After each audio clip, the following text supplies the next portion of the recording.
content.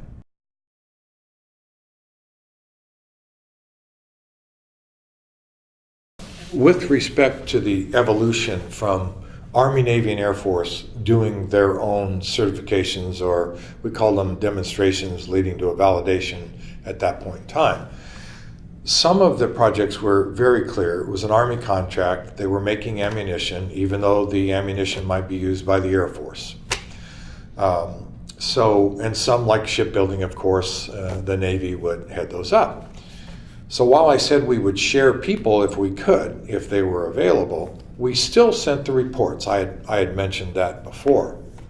There was still a feeling that there was a need to take the individual service certifications, even though we shared the reports, and have a team that was truly all together and called it the Army, Navy, Air Force Service Reviews. So I was on the first couple of those service reviews. I would argue that even the Boeing one with the AWACS, Minuteman, and SRAM service was the real true first service, led by the Air Force, General Driesnack, Colonel Driesnack at the time. That was really important because it was at Boeing in Seattle. They were one of the big 3 or 5 whatever contractors at the time.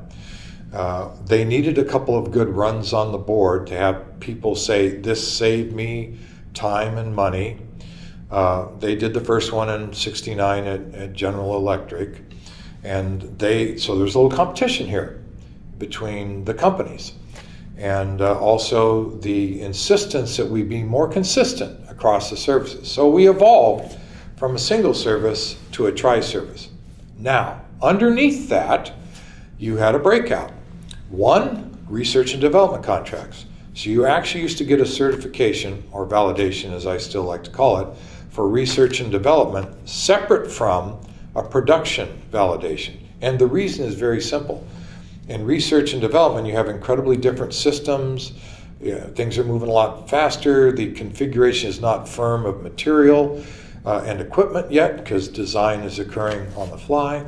Whereas in production, tended to be a little bit more stable in terms of the configuration. Things like material price and usage variance made a lot more sense to be very detailed in calculating and using to analyze how I'm doing in a cost schedule sense in a production environment than it did in research and development where things were evolving.